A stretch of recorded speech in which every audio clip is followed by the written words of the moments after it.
La semana pasada en Cuarto Poder les presentamos una denuncia en la que Wilbur Castillo hacía de conocimiento público la existencia de una red de chuponeo que podría haber afectado incluso a Lourdes Flores. Esto está en investigación, pero esta semana Graciela Villasís presenta más descubrimientos en el siguiente reportaje, en el cual verán que la interceptación telefónica se daba inclusive al interior de las municipalidades. La semana pasada, Cuarto Poder abrió una verdadera caja de Pandora. Una red de espionaje operativa en el Callao, en el que estaría involucrado el actual alcalde provincial, Juan Sotomayor, con conocimiento de su hasta hace poco gerente de servicios sociales, el exfutbolista Roberto Martínez. Alcalde, ¿tiene tiempo para hablar? Roberto.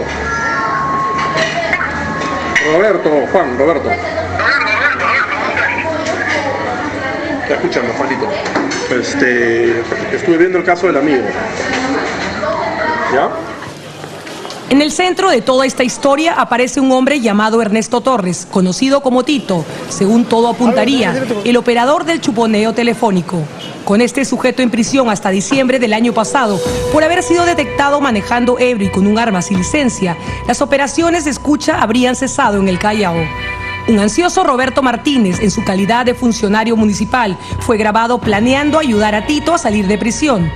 Según lo que se oye decir al ex capitán Crema, las interceptaciones telefónicas y la información sobre un personaje apodado El Gato, en alusión al actual presidente regional Félix Moreno, eran más que necesarias. Pero escúchame una cosa, sí. Lo que necesito saber es que me des argumento que la hueá va a seguir para que siga. No, tranquilo, compadre. Casualmente, lo primero que necesito que me ha pedido el tío es que había una información del gato. Ya, ok, sí, claro. El escándalo no solo provocó una crisis al interior del movimiento Chimpún Callao, fundado por Alex Curi e integrado por Félix Moreno y Juan Sotomayor, sino que desencadenó la expulsión de Sotomayor de las filas de ese partido. Y la decisión ha sido dejar sin efecto y retirar su militancia y participación en el movimiento Chimpún Callao. Hoy, en Cuarto Poder, presentamos en exclusiva las pruebas irrefutables que demuestran que en el Callao sí existieron interceptaciones a las comunicaciones privadas y, peor aún, no solo contra quienes se consideraba rivales políticos, sino contra los propios funcionarios de la Municipalidad del Callao. Buenos días. Aló. Sí, ¿cómo estás? Soy Flores. ¿Cómo estás? ¿Qué tal, hermano? ¿Cómo te quiere llamar? Una de las voces que se escucha en este audio grabado entre enero y octubre del año pasado le pertenece a Edwin Flores Torrejón, hasta hace muy poco presidente ejecutivo del Fondo Municipal de Inversiones del Callao, Finver Callao, la empresa responsable de ejecutar las obras de infraestructura urbana y mantenimiento en esa jurisdicción. ¿Qué pasó? No, justo te llaman manualmente. Ya, dame un segundo. Cómprame una justo con el internet de eso. Aló. Sí, dime, ¿qué pasó? Escúchame, ¿tú estás en la municipalidad? Yo estoy ahorita en la municipalidad, sí. Ahora que le hemos presentado este audio, ¿qué piensa usted? Bueno, en principio me sorprende. Lo último que quiero es estar en este tipo de situación, pero confirma de alguna manera todo lo que se ha estado diciendo en los últimos días, ¿no? Y que todo el mundo era chuponeado. Yo estoy ahorita en la municipalidad, sí. Ya, no me necesitas nada más por lo pronto, ¿no? ¿Te debo algún otro documento o no? Sí, los documentos, bueno, ya me he hecho todo lo que has podido, te agradezco bastante. Si ves algo por ahí que nos pueda ayudar, me lo envías. Yo no podía hablar de interceptación porque eran finalmente o filmaciones o grabaciones de lo que salía en el teléfono. Pero en este caso ya es evidentemente una interceptación, porque me han interceptado el teléfono directo de mi oficina. Este diálogo tiene una duración total de 4 minutos con 53 segundos y se oye a Edwin Flores conversar con un abogado particular que por razones de seguridad no identificaremos. Este audio fue parte de lo sustraído por Wilbur Castillo en su recolección de pruebas para demostrar las operaciones ilegales.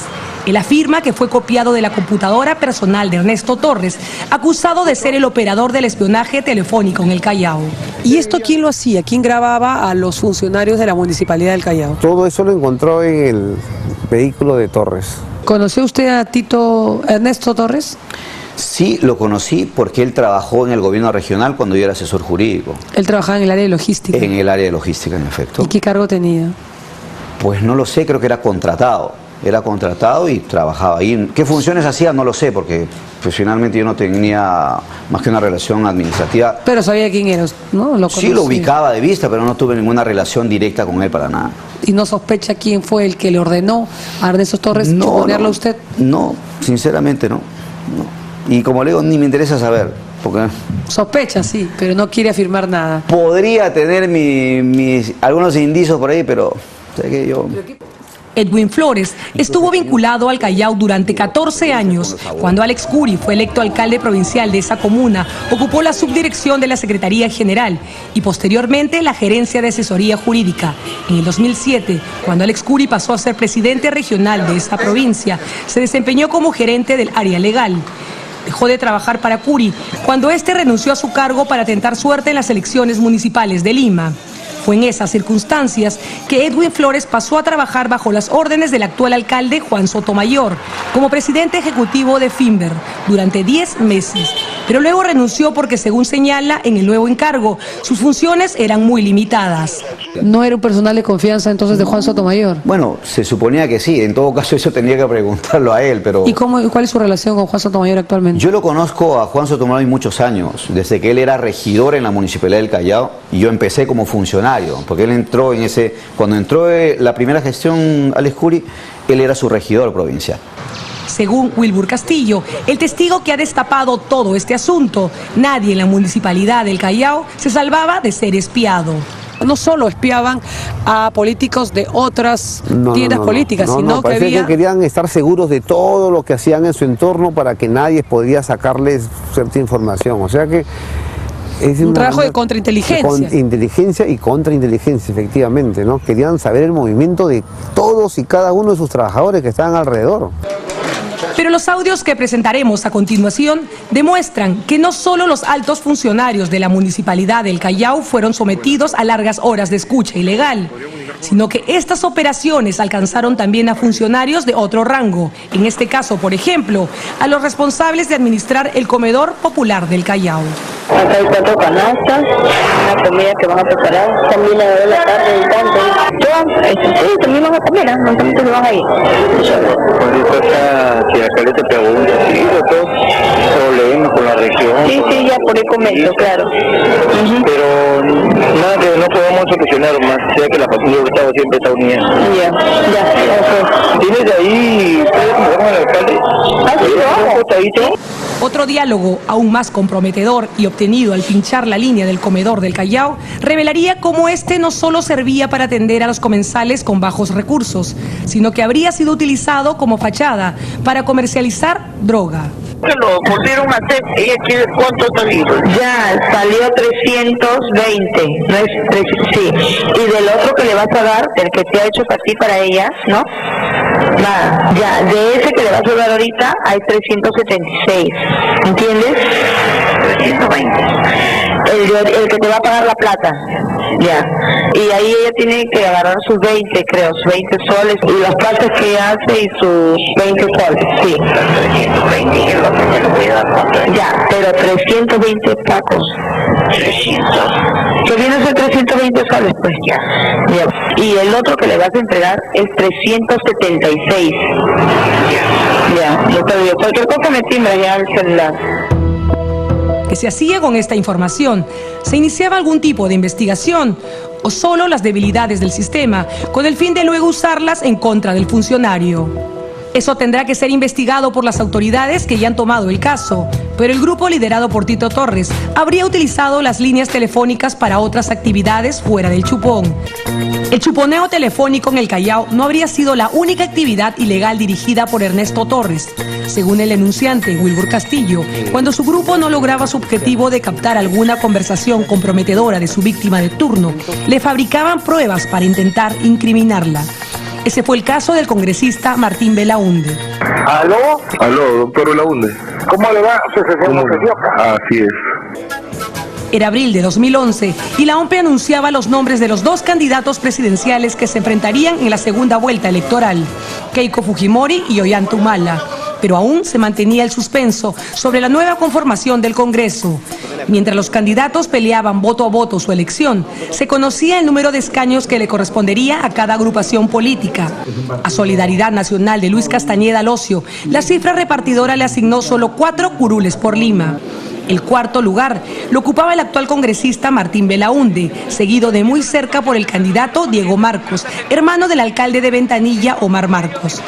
Belaúnde mantenía siempre una ligera ventaja de más de 2.500 votos sobre Diego Marcos, que no le garantizaba su elección, pero sí cierta preferencia. Fue en esas circunstancias que Martín Belaúnde recibe varias llamadas extrañas, tanto en su estudio de abogados como en su vivienda. Gracias por llamar al estudio Álvarez de Villar, Belaúnde, Carrillo y Kruger Abogados. Si conocen el hecho, márquelo ahora. Buenas tardes, por favor, ¿me podría comunicar con el doctor Martín Belaúnde? Su secretaria fue la primera en recibir una llamada misteriosa. Del otro lado del auricular, una persona que se hacía llamar Abel Montes de Oca, funcionario de OMPE, pedía comunicarse urgente con el abogado Martín Belaúnde. ¿Con su asistente, por favor? Del señor Montes de Oca, de la OMPE. ¿De dónde, perdón? De la OMPE, de la oficina de la OMPE. ¿Su asistente habla? ¿Qué tal? Mire, mi nombre es Abel Montes de Oca, yo llamo de parte del doctor Francisco Calmet.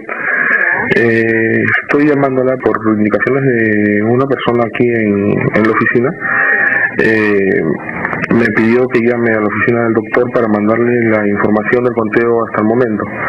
El supuesto funcionario de OMPE le informó a la secretaria de Belaúnde sobre los últimos resultados de OMPE, que no eran una novedad porque estos estaban colgados en el portal de internet. Y quería por eso saber a dónde le puedo mandar el cuadro. Mándelo a marbelaunde, @hotmail.com. marbelaunde@hotmail.com. Ok. ¿A qué tanto poquito le dice que está? 91.73. 73. Para los congresos, ¿no? Así es, las votaciones del doctor Martín Belaúnde, que en sí está en competencia directa con el doctor Diego Marcos, ¿no? Días después, la misma persona sospechosa vuelve a llamar al estudio de Martín Belaúnde, pero esta vez no consigue comunicarse con el actual congresista ni con su secretaria. ¿Aló? Buenas tardes. Por favor, ¿me podría comunicar con el doctor Belaúnde? ¿Usted es de la OMPE? Así es. ¿Ya cómo se llama usted? Abel Montes de Oca. ¿Él se encuentra? ¿El doctor se encuentra? No se encuentra el doctor. ¿Su asistente? Bueno, hoy día no labora. No labora. Para que el doctor le devuelva la llamada. En el tercer intento, el impostor llama a la casa de Belaúnde y después del saludo protocolar con la esposa del congresista, logra por fin comunicarse con él. ¿Aló? ¿Aló? Sí. Buenas tardes. Buenas tardes. Yo llamé hace un momento, mi nombre es Abel Montes de Oca, de la oficina de la OMPE, tuve problemas con la llamada, no pude comunicarme, no sé si por favor me podría comunicar. Exactamente. Así es. ¿Me podría comunicar con el doctor Martín Belaúnde, por favor? ¿Aló? Aló, doctor Belaúnde. ¿Cómo le va? Asociación Montes de Oca. Así es. ¿Cómo le va? Usted le contesté su mail. Ah, ya me lo contestó. Sí, ya sé que le agradezco mucho la gentileza que ha tenido usted. Sí, señor, no hay ningún problema, yo solamente cumplo órdenes.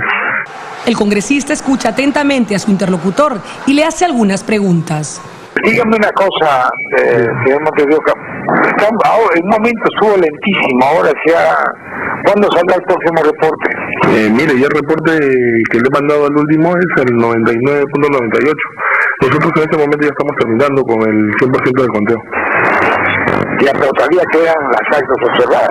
Así es, pero ya la diferencia, por la diferencia que queda de porcentaje, no debe alterarse absolutamente en nada. O sea, la alteración que va a haber, si en caso llega a haber,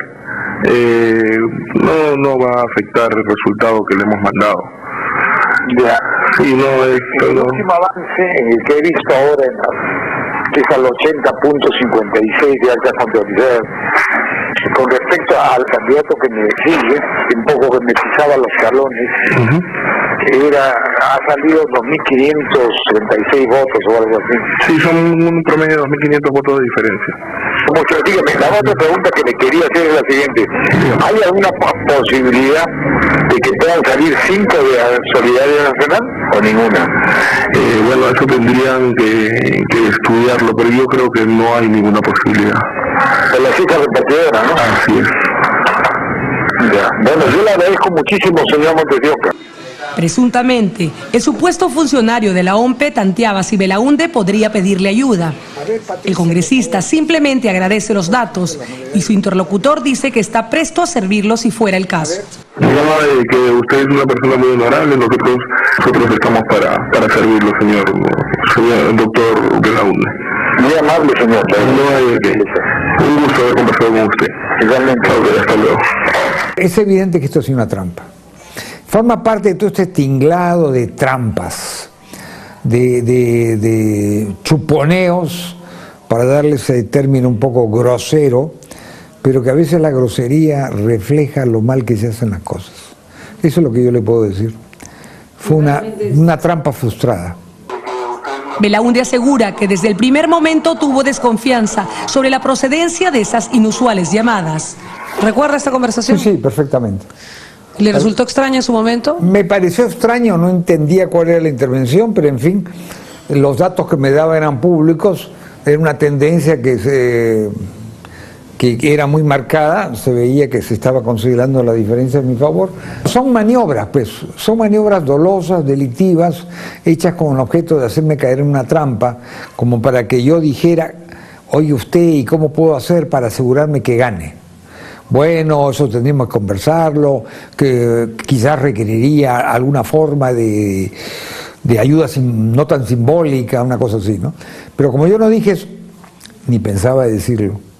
Según los resultados finales de OMPE, publicados durante la quincena de mayo, la diferencia de votos entre el candidato Martín Belaúnde y Diego Marcos fue de 3.303 votos.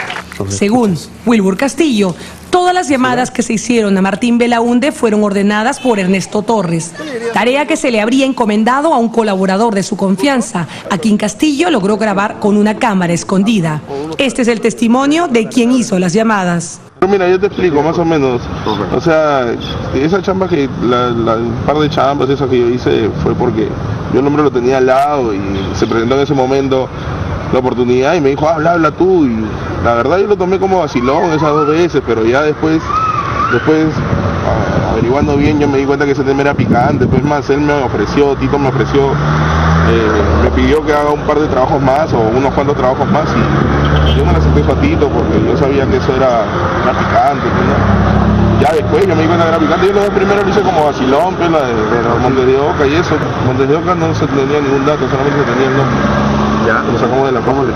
Como entra cualquiera a una página de la OMP y chapa uno de los nombres y ese lo usa. Así fue. Él quería como ensuciar la entrada de la UNDE al Congreso, ¿no? Por intereses personales.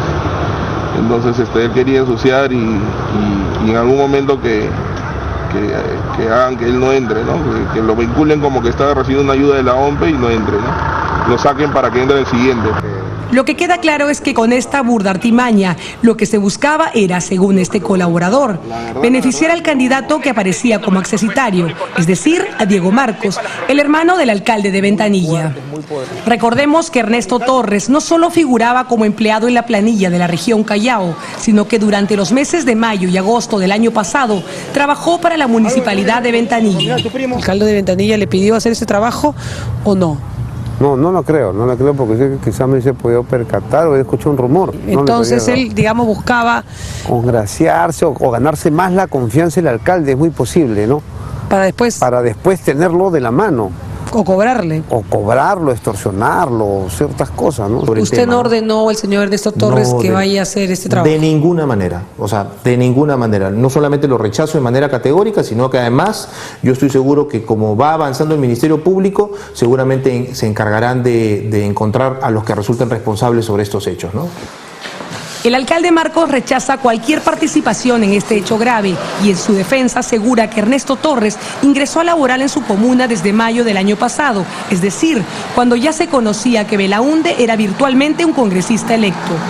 Lo que podría, por ejemplo, inferir de estos audios fabricados es que usted habría contratado al señor Ernesto Torres para intentar beneficiar a su hermano. Digamos, claro, mi hermano ha quedado como accesitario y todo haría apuntar a que quien se podría beneficiar con este hecho era obviamente mi hermano. Sin embargo, como repito, primero que ese audio es falso, segundo que en esa época ya prácticamente en el mes de abril estaban definidas ya las elecciones, y tercero que, como repito, yo en ese momento no tenía ningún vínculo, ninguna relación con esta persona, así que yo debo entender que era parte de repente de sus estrategias para tratar de emboscar o tratar de hacer caer a algún político por ahí, ¿no? Por su parte, el funcionario Abel Montes de Oca, de la OMPE, mostró su indignación al conocer que su identidad fue suplantada. No solamente desmiento categóricamente mi intervención en esta llamada telefónica, sino que la OMPE, como institución, no brinda este tipo de información a ninguna persona. Es más, el conteo de votos, el escrutinio de los votos lo hacen los ciudadanos que son seleccionados, son los miembros de mesa. Ellos son, en presencia de los personeros de las organizaciones políticas, lo que transcriben los resultados a un acta de escrutinio. En esta historia de chuponeo, intrigas, suplantaciones y extorsiones, la justicia tiene un rol fundamental para establecer no solo quiénes eran los operadores de esta organización, sino, sobre todo, quién o quiénes financiaban estas ilícitas actividades.